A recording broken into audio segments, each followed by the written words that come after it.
And welcome everybody here for the Juicy Food Xfinity series here. I'm DJ Curtis. I have people in the booth here of Schwal and Rob Jack. Say hello, people. Hi. Looks like Robbie's dead for now. But yeah, Kyle Matthews on the pole here in the number 88, the winner of Nashville. Won the Dolman Cup Series here. Hasn't won the trucks quite yet, but he's one of the few drivers that have won multiple series here around in my world here. Dylan Schlomberg starting in third there, also one of the few people as well, like Kyle Matthews. They are so far locked into this chase so far, the playoffs. You got person on the outside, number 16 of Andy Thomas there, so we might see a lot of different drivers take the lead here. What do you think might happen here at Pocono? I think a variation of lead changes and other stuff's going to go on. Maybe a couple wrecks in the tunnel turn. But that's about it. Could be a decent race. Hopefully so. Who do you have winning this race, though? What are your predictions? That's tough. I think the two might win this one. Cody Lamas? Cody Lamas, yeah, he knows how to get the job done. And I think he can do it. I can't really talk that much because I'm kind of sick, but it's alright. I'll still try to do this. Pace car is off. Green flag is out. Kyle Matthews leads them there. Great start by Andy Thomas there. Dylan Schwalberg going down to the bottom of the racetrack, trying to make it 3 wide into turn number 1. A wonderful start here, and the fans are already on their feet here on lap number 1. A bold move. 16's taking the lead, and they're going to squeeze up on each other, but the 88 prevails out of that one. And the 20 still hanging it down low. Yeah, here they come into the tunnel turn. This is what you predicted, that they might get a bit too dicey, and that could cause a wreck here. So far, so good. Very clean corners by all of those drivers. There's 39 cars in the field. Robbie Jackson in the booth with us. He's driving part-time, actually, in the series, so he's there as an analyst, but he's rather quiet today. I think it's all right, but right now, already a good start, lap number 1. Annie Thomas will be leading lap number 1. Kyle Matthews is going to try and reel her in here, and there you see the number 10 of Steve Pollard there in the mix as well. Third place run for the Pollard family. Good run for those guys. They have their moments like today, pretty much, if they can stay up there. But yeah, team has their flashes. Yeah, they can be really inconsistent, but they can be consistent at the right times possible. Dylan Schwalberg looking underneath the 10. The 10 gives some room there. Kyle Matthews going for the lead there on the inside of the 16. As there you see some good old 3-wide action near the back of the field there, mid-pack. But it's been rather, so far, pretty much a wild start to the race. Not as exciting, but right now the lead's really much calmed down quite a little bit there. Close, clean racing. That's it's pretty good. Around here at Pocono, we usually see a big wreck in the opening laps, but so far they kept it pretty clean. Hope I didn't just give the field the commentator's curse, though. Yeah, you also notice a couple of drivers, big names near the back of the field. Corey Williams in the 51 there, Cole Baker there, and we got a couple of people actually replacing each other in the series. You notice there's some new names around here. Jeffrey Finga is one of them in the number 1. One Main Financial Ford running near the back of the field. Scott Rauch in the number 60. And several others, actually. I think Keith Batson in the number 6 as well. So, a couple of drivers rather impressive in their first start in the series here. So, we might see some potential in them in the future. Yeah, it depends on how they pan out in the series. They were obviously picked for certain reasons. And hopefully they can show their stuff. Yeah, this field's rather close packed together here. Do you think there's going to be a big wreck that might take them out? Maybe eventually, but right now I don't think so. Yeah, rather clean start to the race so far. It looks like that outside line in turns 1 and 2 are pretty much the dominant line there. But I think 3 and 4 might be more inside line dependent, though, or more turn 3 to be exact. 2 and 3 are going to be more inside line dependent there, because I actually kind of overlooked the fact that there are only 3 corners at Pocono, so. But rather, there's some 3-wide action near the back there. I think the 42 of Kyle Keith and a couple of others there are 3 wide. Looks like the 15 of Chris Dodd and the 62 of Jonathan Zorman. Oh, it's close. Cucamonga just went down the inside of the 26, the Christian Master, up near the front, but at the back they're actually really close together, and it's rather scary to be honest. Yeah, track position is key here at Pocono. You definitely want to get that track position before you head down pit lane. We could see some potential green flag pit stops here in the mix here today. But so far, this field's not really calmed down. They are still battling up in the front as well. Tony trying to fake out that 10, but ends up helping him down the inside of the 88.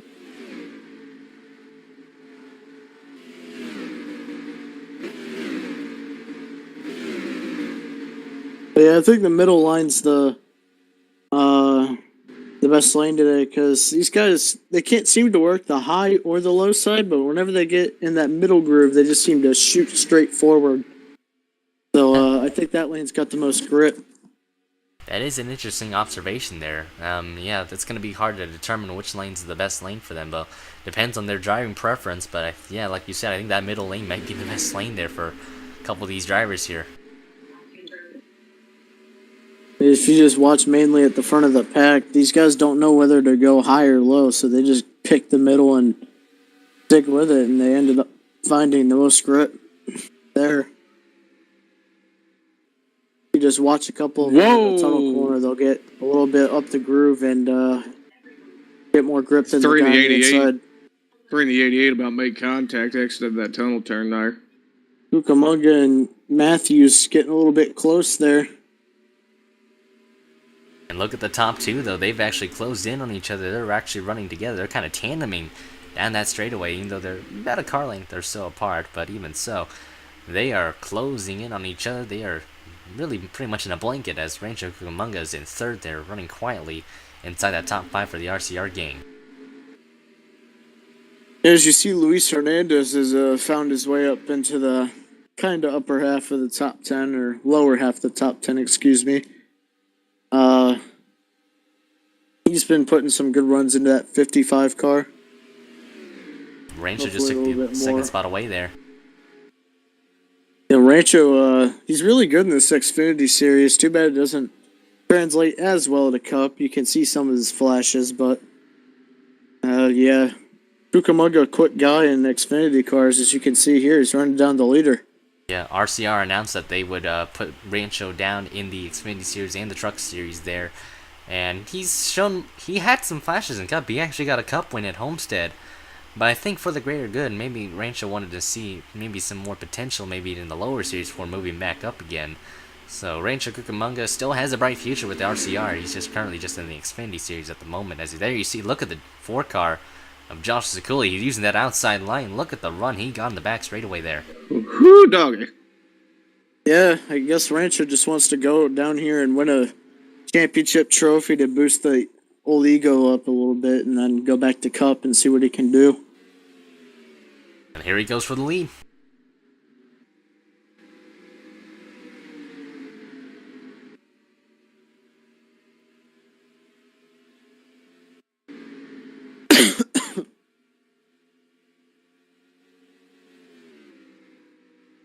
Yeah, there goes Rancho down the inside of the 16. I think he's almost clear. Watch that outside line kick in, though. Inside. Yep, there it goes.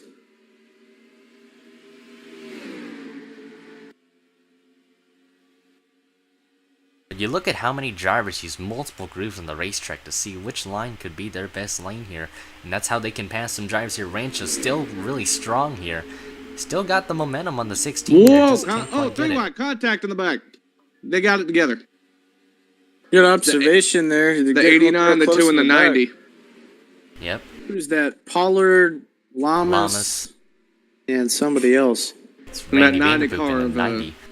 Yeah. Randy Vanderpoopen.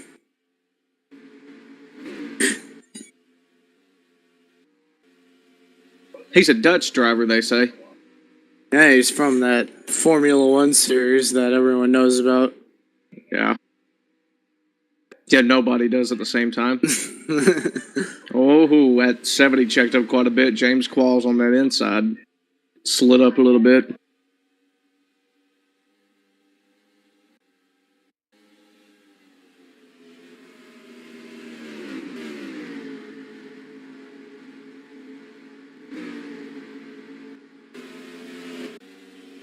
And there you see another battle for the lead there. Rancho looking underneath here for turn 3. Looks like he a bit of the run there. And Josh Sekuli looking to capitalize here. He could make it 3 wide. And looks like he's going to. Good.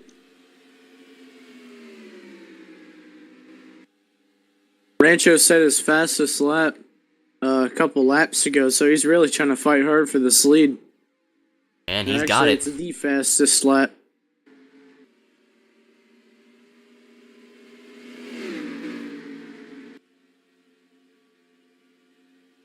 Look how aggressive these drivers get on the back straight. You notice they just bob and weave all over the track. Josh is cool. He's still getting on the move here. Keon Eddington's been actually on the charge as well. The number 9 machine. Rather fast vehicle for the Junior Motorsports number 9. They know they have one of the top equipment in the series here, so they know they could be a potential dark horse for the championship here if they can make the chase. Yeah, Luis Hernandez also Pollard creeped his way up to the top 5. And then Pollard goes down the inside of him as they say something about it. And Cucamonga's actually starting to pull away if you look closer at the lead. There's a little bit of a tandem going between the 20 of Schwallenberg and the 26 of Master. So that checks out with that whole inside line deal. I guess there's something down on that inside line that just makes these guys loose on the exit of that corner. I think so, yeah. They kind of just let off a lot earlier, too. I think they don't want to lose their car to get that car to fishtail in the entrance, so... we might have some reports of possible debris on the track, but so far I don't think I've really seen any signs of it. Yeah, I don't know. Oh my God. I caught wind of it. It looks like a squirrel or something running around the backstretch. Well, running around the backstretch. Yeah. That makes a pretty good 200-mile-an-hour roadkill right there. Still, it's kind of running... it's near the wall, but that could be bad, actually. I think they're trying to get down to the bottom of the track. And there's the caution. There it is. Caution is out. Yet again, here for the first time, actually, at Pocono. Good green flag run here. We are about to reach the halfway point of the race. Rancho Cucamonga, currently your leader over the number 16. But they are still racing back. Remember that. They were racing back Cooley's down trying to towards get the line, second. So, yeah. He got it. Let's see, with the 16 blocks the 9, washes up the hill. Here comes Eddington down the inside, trying to take it away, but it looks like Cucamonga's got a massive lead, but that's going to come to an end here, as he's going to lead us down towards the line. A lot of 3-wide action near the back of the field there, in the middle of the pack to be exact. And they're going to try and slow themselves down. We do not want to see a traffic jam under the caution, because that could be catastrophic for a lot of these drivers here.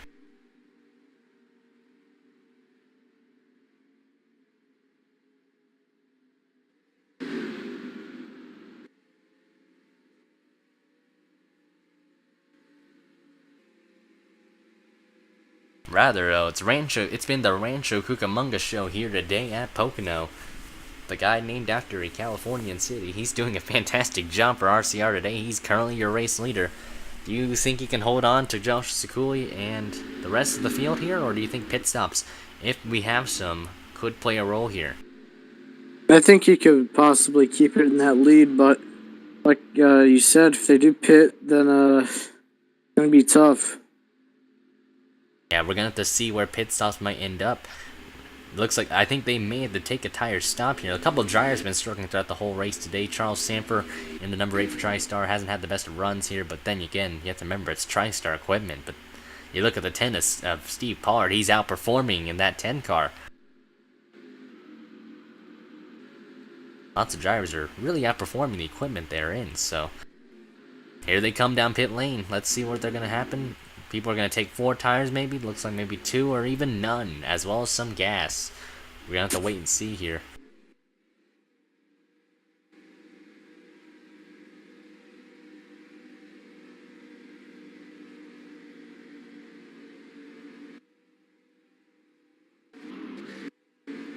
Yeah, it looks like nobody stayed out actually.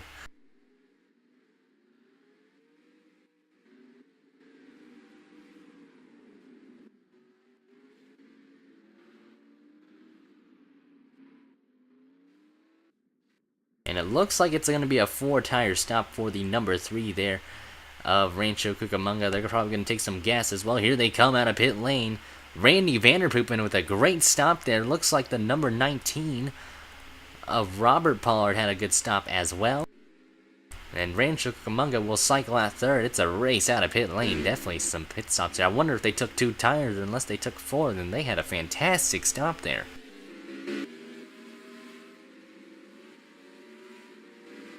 Kyle Matthews lost some spots there. Dylan Schwalberg did as well, the number 20.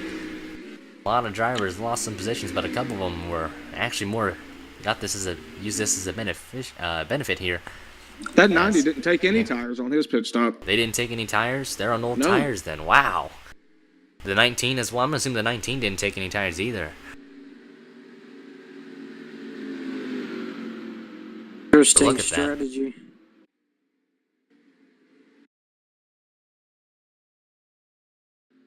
The 90 and the 19 did not take any tires in pit lane, so we're gonna have to see how much of an impact these old tires can get on compared to those with 4 fresh ones here.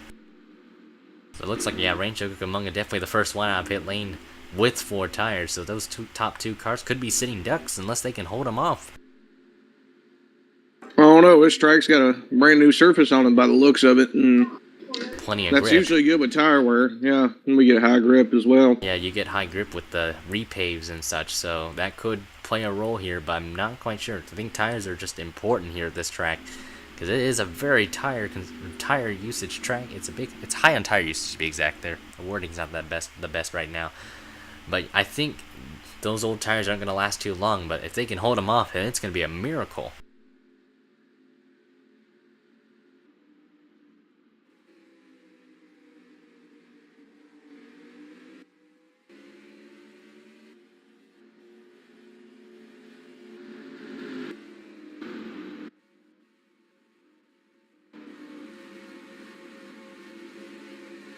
Looks like the number 8 actually had a good pit stop there. Charles Sanford, I think he might have done the same thing as some of them, but he probably took 4. Maybe they just had a very good stop there. Charles Sanford gained a lot of spots there in pit lane. He's also a guy to look out for here in the number 8 machine.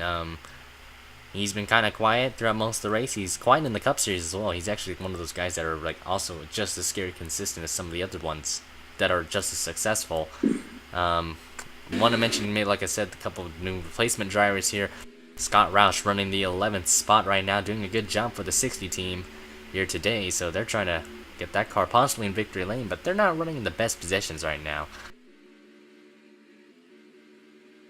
And let's see who else. Elijah Bright there in the number 33, replacing Ash Curtis. Curtis now moving down to the spotter, or is currently a spotter now. He said he wouldn't drive for the 33 as much, and letting rising star Eli Bright to the 33. Currently running in the 21st spot. Not the best run they put in that car, but they could gain some track position near the end of this one.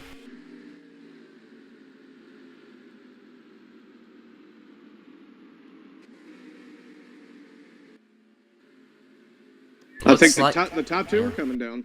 I think they're coming in. I think they know I think they're trying to top off on gas maybe. Let's see. While the rest of the field stays out. Well. Yeah, 44's coming in as well.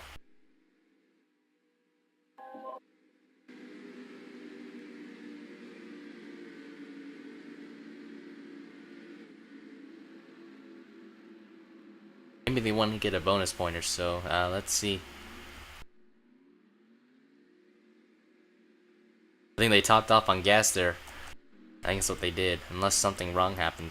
And they're going to have to wait and see. They're going to have to wait in pit lane for a bit till the rest of the field goes on by.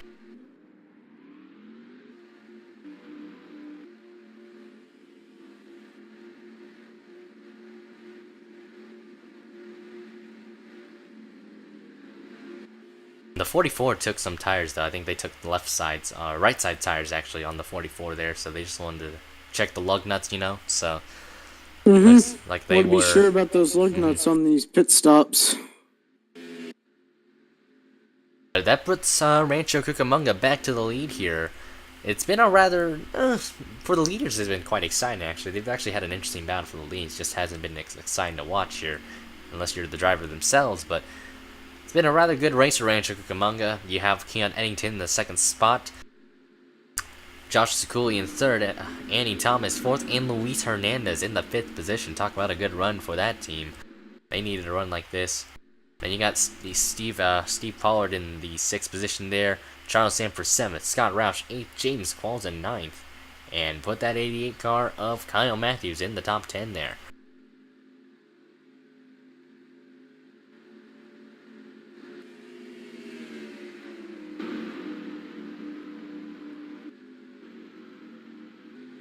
Let's see where this restart could end up for Rancho Cucamonga. They have a certain restart box they can go to, as the pace car is going to be rolling off this time around. Here they come down the front straightaway. Rancho Cucamonga will be leading here for the green flag. Watch the flag man up on the top. As the green flag is out, there it is. Here we go, back racing here in Pennsylvania. Cucamonga up front, obviously, but the 9 pulls down low of Keon Eddington. And he's not going to make the move stick because he's on that inside line. There it goes, yeah. Yep, he shuffles right back. Actually, he didn't lose that much time. He's still right there, though. He could get a run in turn 3. He just has to wait until that tunnel corner here. That tunnel corner turn is pretty much an atrocious turn, but we didn't really see that in the opening laps here. I don't know, the field's bunched up again. It could happen.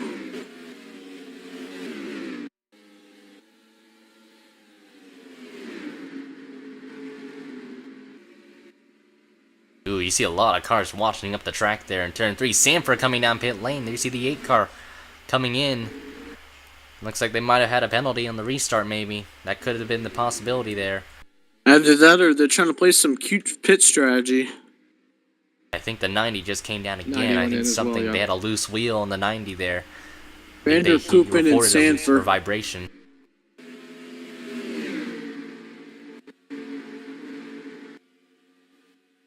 Ooh! Whoa! 14 of Hartnett blocked the 20 of Schwallenberg just about all the way down Yeah, the I yellow saw line. that. That was aggressive from Emmanuel Hartnett's part. Oh, Lord. And I think they know their P's and Q's here, the tunnel turn. I don't think they're dumb enough to go 3 wide quite yet, so I think they're just trying to still take it easy, because even though the closing laps... Oh, Kyle Keith just gave Chris Dowd a bump through the turn. Yeah, he did. Trying to get him a little sideways. And 19 of Robert Pollard's down. Yeah, I saw that. Well, I think these lap cars might be a little doozy here for the leaders. It will obviously slow them up quite a bit. Yeah, they've But got since aggressive... they don't have damage and they have fresher tires, I mean, it shouldn't be that much of a hindering, to be honest. As we're coming to 10 laps to go this time here. Cucamonga leads, but Eddington's giving them a challenge. Yeah, look at Sekuli, though, in the 3rd spot. Here comes Eddington down the inside again. I don't know if it's going to work this time. If Sekuli does help the 9 here, but he's staying up high, as Cucamonga still has that straightaway speed there. And here they come into 1. This is where that inside line doesn't really have the advantage, but I think Eddington knows better this time around. Oh, we got a problem here. 19's slow on the apron. I think they didn't fill enough gas on that car. I think they're out. He's slowly losing speed. That's not good. The motor's still running, it sounds like. I think he's out of gas. Look Yeah, at Cody Lamas back there. This might be a wreck right off. here. And, oh no, this might be a crash. It slowed up a lot of the field, too. Everyone somehow makes it by clean. That thing's out. That might bring out a caution. 19 doesn't keep his speed. Yeah. And the 90's out of the race as well, no fuel. Like I think the fuel tanks are broken on the cars. That's why they came. They got the fuel pickup issue there. That might have been the issue there, indeed, Robbie. And look, whoa! Did you see the 10 get in that apron there? Easy there. 10 got in the apron there in turn 1. That was a bit scary, and I think that scared Josh Sekuli just a bit there. But wow. But like, you look at a different angle, you see how much of the middle pack, how aggressive they get to get all those positions. You should tell how important it is trying to get those points here. They're all important for a reason. That 19's coasting at about 25 miles an hour on the bottom of the turn there, heading for the front stretch. I think he's going to try to bring her home there. I think he's going to make it. Wow.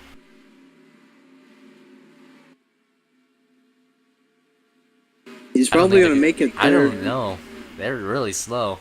But they're out of the, really, mostly out of the racing surface, so I think they're not really going to bring it out, so. Yeah, they're going about 20 miles an hour. They may barely make it. Yeah, but that is a tough break for them, though.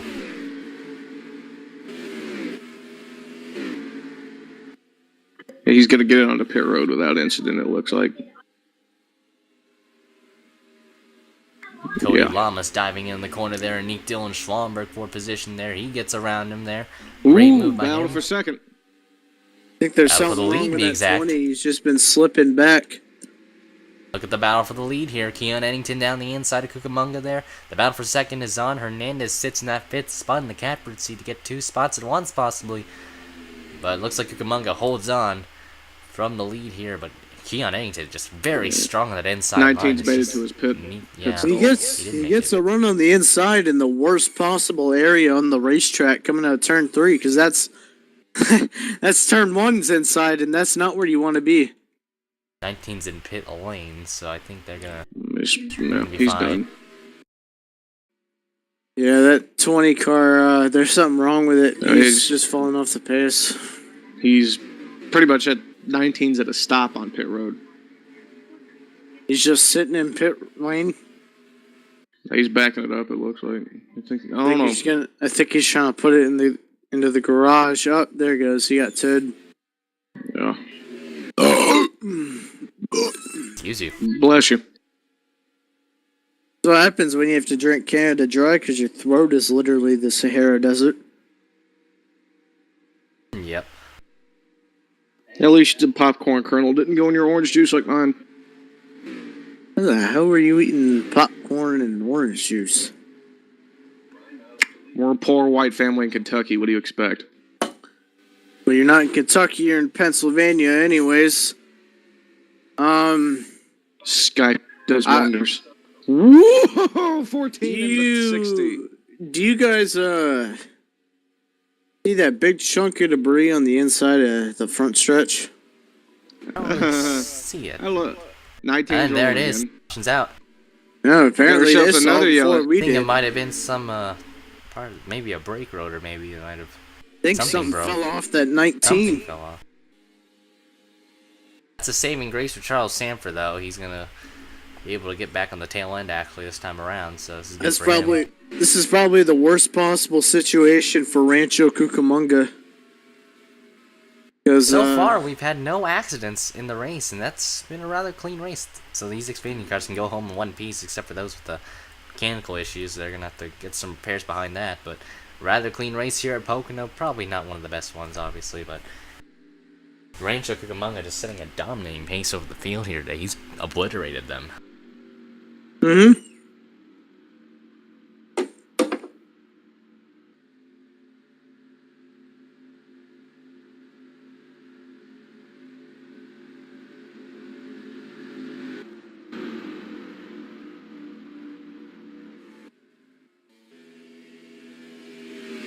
Nineteen's back on the track there. It looks like they actually finally put fuel in the thing, hopefully. So, their race is obviously done. They're 4 laps down, and they're nearly dead last, so I don't think they can really do anything else from here.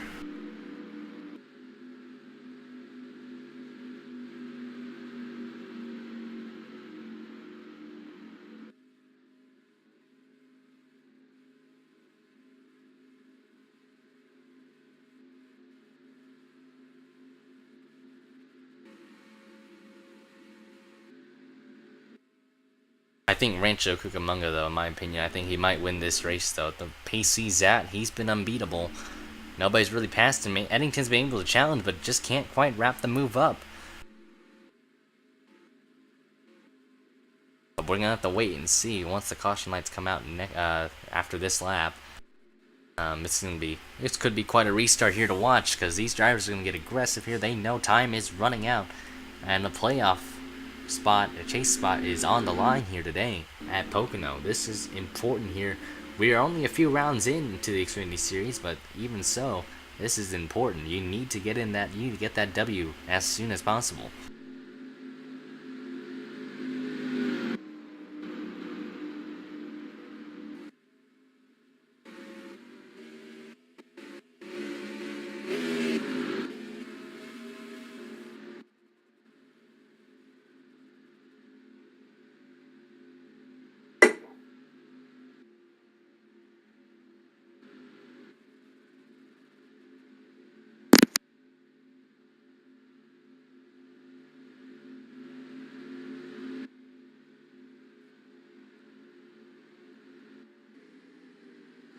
Let's see here, looking at the back of the field here, looks like Jonathan Zorn's not running too well.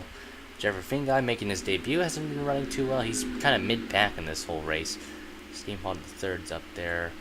Keith Batson running mid-pack as well. A lot of drivers making their debut are kind of running mid-pack, with the exclusion maybe of Scott Roush in the number 60 running in the 9th spot. So, we've had, the new drivers aren't really that impressive so far, but it's only the first race for them, and they still have a lot of races to come here.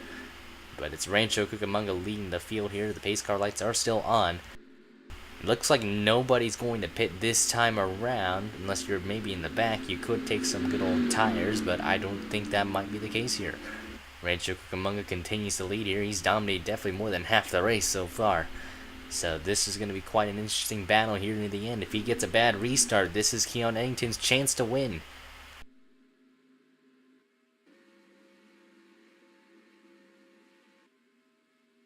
It doesn't look like the caution's gonna come out.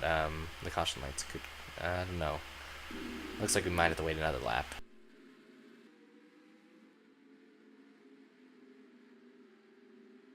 Could be the potential of a one-lap shootout here, but the lights could come off in the back straightaway. I don't think they did the last time, actually. I think they came off after the line, from what I recall, but I'm not.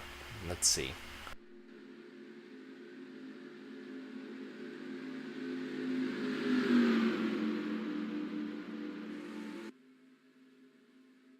It looks like they're still on, so they're going to wait another lap here to gather themselves around. Even though everybody's here, I don't know why they need to keep the caution on, but I think they're going to wait another lap or so. Maybe we could get a one-lap shootout to decide it all here at Pocono. I don't know why they're doing that, but what do you think they could do with this?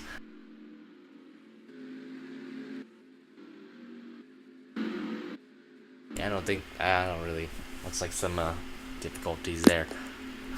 Huh? Looks like they're gonna go for a one-lap shootout here, because the lights are still on. Unless they want to end this under caution, but it's a clean racetrack now. I think they just want to make sure everything's set up though, in case. But it's just been the Rancho Cucamonga show here. Schwal, what do you think might happen? Well, if they go green, then I think the 9's going to get an advantage somehow going to turn 1 if he doesn't go down the inside. Yeah, but that problem is, though, how strong is that inside line if that grip wasn't there? What if, man, the what if factor. But I think that inside line's not the best in 1, but it's better off in 2 and 3, the tunnel corner and just turn 3 itself. That's kind of where you want to be, but turn 1's just not the good corner to be in. And it looks like they will go for a one-lap shootout here.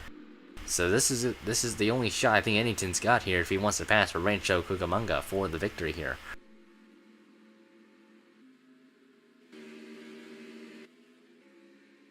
See here, we're going to recap our top 10 here. Rancho Cucamonga's been the dominant car today for Richard Childress Racing. He's pretty much, like I said, the guy to look out for today. He's pretty much the one to win here. He's got a lot to lose here for this team. He knows he can win a race, and so far he's been proving the point that he can be a dominant factor if he's in the right ride and if the right kind of race car set up for him, and he's done it perfectly here at Pocono. Keon Eddington sits in second, a Doublemint Cup Series driver from Season 1, dropping down to the Xfinity Series, currently running in the 2nd spot. Had some good success there, made the chase, and, well, didn't get too far into it. He got eliminated round 1. Unfortunately, he's actually one of the higher up chasers near the beginning with, like, I think about 2 or 3 wins there for him. Steve Pollard in third, doing a great job for the equipment they've earned so far. They are definitely trying to get some more funding in that team there. Josh Zakuli sitting in fourth. Good run for the Ford team. For JD Motorsports here, this is good for them. And Luis Hernandez in your top 5. They're doing a good job for Viva, from what I believe.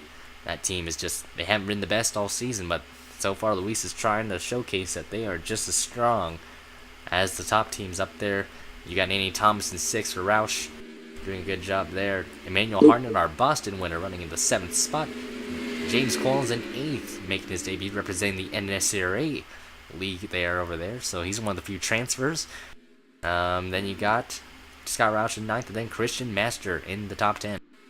As the pace car is going to roll off here, we are going to have a one-lap shootout. This could be it, folks, as here they come to the green flag for the final time today. Green flag's in the air. And the 9 hasn't moved out yet. I think he's waiting. No, but the 14 has. Look at him. He's going to go Oh, here he goes. He moved too late. That might be it for Keon Eddington. That's it for him. They're going to be racing aggressive near the back of the pack, though. Lord.